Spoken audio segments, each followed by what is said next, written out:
Hi friends, Kate here from River Hill Farm.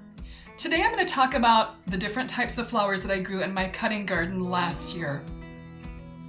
I grew 11 different types of flowers, and then I grew some different varieties within a couple of those types. Like I grew a lot of zinnias, and I grew a lot of different types of cosmos, and I'm gonna put pictures up on the screen right here so you can see what they look like. Here we go. The first thing I grew was lemon basil, and lemon basil is beautiful. It is the greenery I just love. It has nice big green leaves. It smells heavenly, and it makes these beautiful spikes of flowers that are kind of reminiscent of a mint. They have pinkish to mostly white flower spikes, and I thought they were gorgeous. Next to that, I grew Thai basil. And Thai basil is a little bit shorter, and what I liked about that was it grew these purple spikes. And the stem was actually purple. That was really nice. It gave a nice little contrast between the purple stem and the green leaves, and the spikes themselves were purple. The flowers were a pale purple, and they were really beautiful. Next, I grew cilantro. And I like cilantro because it smells nice, but I also like it because it makes these pretty little umbels of flowers. And they kind of remind me a little bit of a more wild version of Queen Anne's lace, and a lot smaller. But they were beautiful, and I'm going to grow cilantro again this year because I loved it so much. And I liked adding these herbs into flower bouquets because they made them smell so nice. And my husband loved it when I would pick flowers and put them in a vase inside our house, because he said, "Kate, I love your bouquets because they just smell so heavenly." So I'm gonna plant more herbs this year because I just love that element of the smell that you get from them. So next to the cilantro, I grew a little bit of Persian cress. No, not Persian cress. It was pennycress. And pennycress was, I've never grown pennycress before. And it surprised me a little bit because it greened up really fast, and then it went to seed very quickly, and then it started to turn brown. And so I only harvested a little bit of that pennycress. And this year I'm going to plant Persian cress and wrinkled crinkled cress this year. So I am going to try those out and see if they're any different. I think they're supposed to be a little bit taller than pennycress. I really liked the form of pennycress, so I want to keep growing cress. The next thing I grew was Nigella blue. And Nigella makes these tiny little flowers that very sparse, and the petals don't last long. So the flowers, they flower, and then they almost immediately start going they create these beautiful pods. And the blue Nigella that I grew was pretty short, and the pods were a mixture of green and this kind of mahogany streak. They were really pretty, but they were really short. So I'm gonna grow a different type of Nigella this year. Next, I grew Chinese forget-me-nots, and these are not the perennial forget-me-nots with the yellow centers. This is a tall Chinese version. I liked this because they were really a lot taller than regular Myosotis. So the kind I grew were Cineglossum, and I really like this variety. I'm going to grow those again this year. Last year, I also grew bachelor buttons or cornflower, and I grew the tall blue variety, and I loved those. Cornflowers are some of my favorite wild looking flowers, and they do actually grow in the wild in some places. And so I grew those. I loved them. I'm going to grow them again this year. And I love them so much that I'm actually going to grow several different varieties this year. The next thing in my row was feverfew. And I grew the magic single variety, and that looks almost like a tiny little daisy, but they grow in groups. And I love feverfew. I've always loved it. It has an interesting smell. almost like a chamomile or a daisy type of smell to it. So that also adds a smell to a bouquet. But what I love it is for is its form. And I really gravitate towards cottage style flowers. I gravitate towards wildflowers. And I just love this sweet flower that is so pretty and delicate and just adds something so lovely to a bouquet. I started it in early spring and it gave me flowers the first year. It's actually kind of a tender perennial or a biennial. And so I was actually surprised that it grew some flowers for me this year. It died back in winter and I was out in my garden yesterday and saw that I got some that has overwintered well. It's ready to send up shoots and leaves in just a few weeks. And then I also have some that has died back, but is also budding right at the base of the stalk. So I'm gonna have it come back, which is great. I loved Feverfew so much that I'm actually gonna grow 2 different kinds as well as the Magic Single this year in my garden. The next thing I grew was Immortelle or Xeranthemum.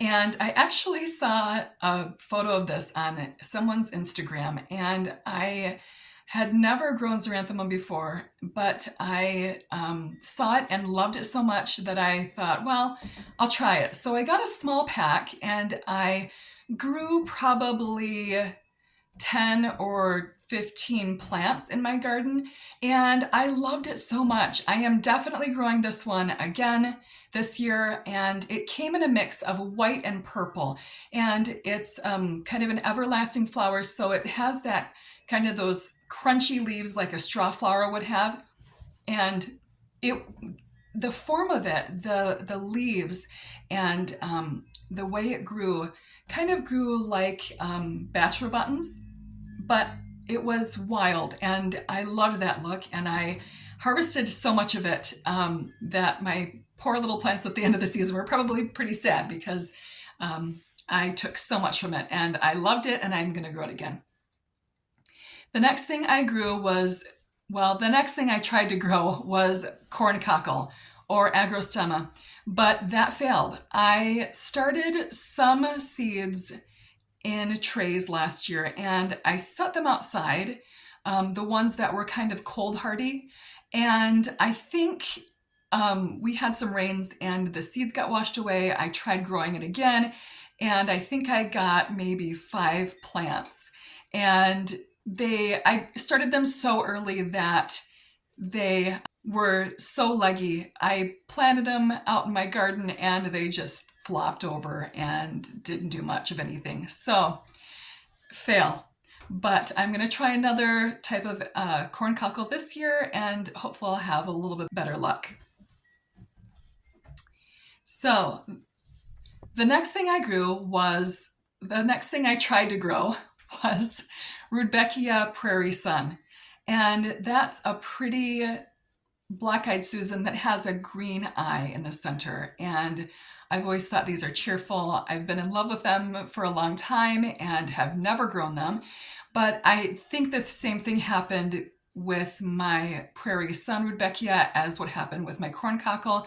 I think the seeds got washed away. I tried starting them twice and just failed. I actually had 2 different batches from 2 different sellers and I just didn't have any luck. But I'm not giving up and I'm going to try it again this year. Fingers crossed something will happen. The next thing I grew was Saponaria Pink Beauty, and I love this flower. It didn't do right by me this year on my part because I planted it too early and it went leggy, and I planted it in my garden and it flopped over and I didn't make any support for it, and so I felt bad that I ruined it this year or this last year. But I'm going to try it again this year and hopefully I will do right by it and it will be beautiful. It has these pretty pink little blossoms and they're not actually that tiny. They measured about 1 to 1.5 inches across, and I think they give this kind of whimsical feel to a bouquet, which I was really looking forward to. I actually did harvest a few stems from it and it was beautiful. So gonna do that again this year. So the next group of flowers that I planted were cosmos. and I've always loved cosmos since I was little. I've grown them in my yard throughout the years, and I definitely wanted them in my cutting garden, and I was able to cut a nice big bouquet and give them to my neighbor whose mother grew them when he was a little boy, and he just loved them. So I grew several different types of cosmos. The first one was Pink Gloria, and that's kind of a medium pink petal with a very dark magenta center, and not the little yellow center, but right around that was the dark pink, and it kind of spread out to this light pink, and it was beautiful, and I love those. I cut a lot of them and enjoyed them. I'm not going to grow this variety again this year, but I'm going to grow tons of different types of cosmos. So I'm going to retire this one this year, maybe bring it back next year if I miss it terribly. I also grew White Purity cosmos, and that's just a single white cosmo. It seems like the blooms aren't very huge. They seemed like they were a really good size to tuck into bouquets. I loved them. I am not going to grow them this year, but I did love them, and I thought that they were definitely worth growing. I would recommend them to anybody. I just don't have room in my my flower plan this year to grow them. If I miss them, I'll grow them next year.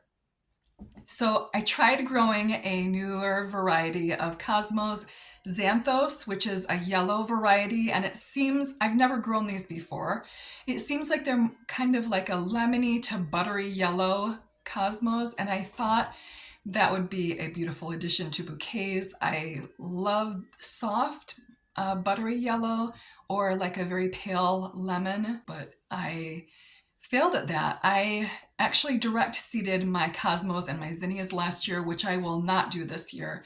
I've decided that I'm going to start all those seeds in seed trays. I just did not have as much luck with the flowers that I direct seeded as I did with the ones that I started in seed trays.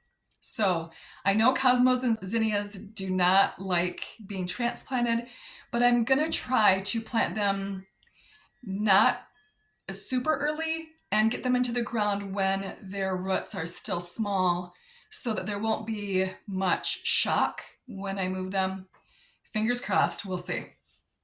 So I also grew two varieties of cupcakes cosmos. I grew the blush variety and the white variety, and I love these cosmos.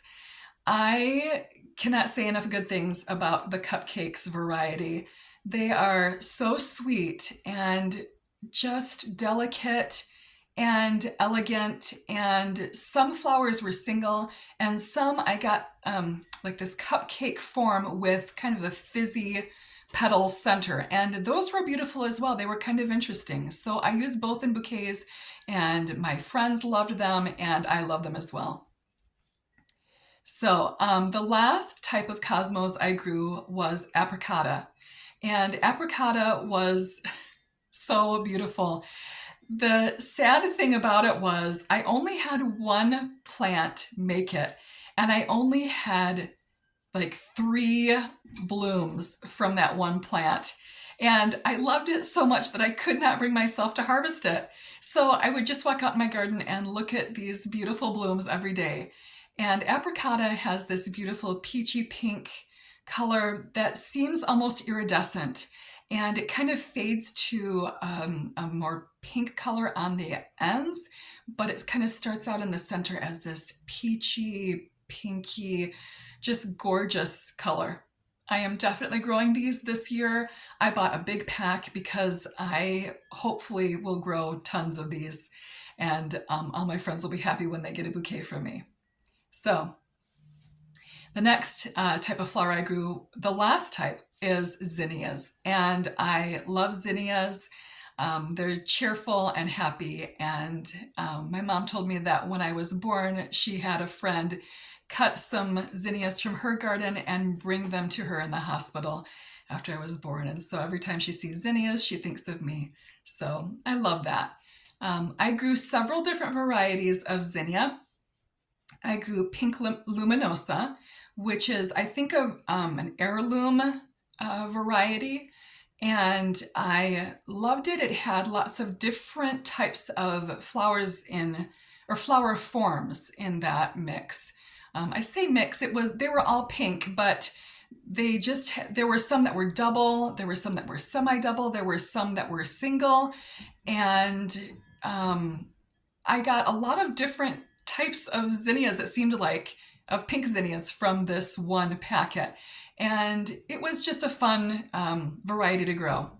The next one I grew was Isabellina, and that is a buttery yellow zinnia, and it is gorgeous. If you want a zinnia that's not that bright yellow, but you want something soft and pale and buttery and romantic, then Isabellina is for you. I loved it, and I loved it so much I'm growing it again this year. I will hopefully always grow this every year because it's delightful. The next type of flower that I grew was a Pamela mix of zinnias, and this was a mix of zinnias that were in the red and gold and orange and purple, as well as a couple of pinks families. So I liked these. They were really fun. I got a lot of different types of zinnias in this mix, and some of the reds, I got a lot of really bright red colors, but then I also got these colors that were copperish and a magenta fading to a purple in the middle. Just lovely. And I got some orange zinnias, just the bright orange, which I actually do like. But then I also got oranges that were like coppery and iridescent and two-toned, just super interesting. So I'm not going to grow that mix this year, but it was fun to grow last year. I enjoyed it. And I think that my friends and family enjoyed those zinnias as well. So the next two types of zinnias that I grew were the Oklahoma series. I grew Oklahoma pink, and that's a smaller zinnia. And they have long stems, but the flower head itself is smaller. So I think maybe like 1.5 inches to 2 inches across. And they were all double. They were so beautiful and fluffy and sweet and romantic. I loved those. And I also grew the Oklahoma salmon variety as well. And that was kind of a mix of colors ranging from like a very soft peach to more of a bright, intense peachy color. And I loved the variety within that type of flower. And the same went for the Oklahoma pinks as well. There were some that were very pale pink and then some that were kind of a brighter pink, but they all were fully double and they all were puffy and just beautiful. So those were the types of flowers that I grew in my garden, my flower garden last year. My seed sources are number one, Johnny Seeds. I actually last year I did not buy from Johnny Seeds, but I did buy flower seeds for this year from Johnny Seeds, and my mouth just waters every time I flip through their online catalog or through their paper catalog. They have so many different varieties of not only flowers, but fruits and vegetables. So I love Johnny Seeds, and I highly recommend perusing their catalog. Number two is Everwild. And I love Everwild because they sell wildflower seeds. And they sell things that are maybe what you would consider wildflowers, like coreopsis and cornflower and hyssop. But they also sell more cultivated type of flowers like zinnias and cosmos. I don't know, I think of those as more cultivated flowers. Maybe they're not, but I think of those as less wild. However, their seed selection is huge, and I actually made a big order with Everwild. This year I'm going to plant some more wildflowers in some other dedicated spaces that I have. And so I highly recommend checking out their selection if you lean towards that wildflower look. So the next seed source that I recommend is Baker Creek Heirloom Seeds. And I love them because they have really different and unique types of flowers that I haven't seen anywhere else. I have been perusing their catalog for years and would order from them when I used to grow fruits and vegetables. And I like that they sell small amounts of seeds in their packets, because sometimes I just want to try a little bit of something and I don't need 1,000 seeds. I just might need 25 seeds, and they sell just a small packet that I can try out, and if I like, then I can come back for more. The last resource that I want to give a shout out to is Seed Needs. And they're a company actually here in Michigan, and they sell some heirloom type of seeds as well. They bought a lot of herb seeds from them. I bought my Luminosa and Isabellina zinnia seeds from them last year. Their selection is not huge, but they have a really good price on their seeds. For a home gardener, if you want to sow a lot of seeds, like if you want to sow 250 seeds, and I think that's a lot of seeds for just a home gardener, you can buy a packet of 250 seeds for less than $4. So their prices are good, and I've had good luck with their germination rates. All of these seed sources their germination rates have always been good for me. So those are the flowers that I grew, the sources that I use, and I hope that was helpful to you. If you're a home gardener, I recommend trying these flowers out. If you enjoyed this video, click like and subscribe to follow me on all my flower farming adventures. Have a lovely day.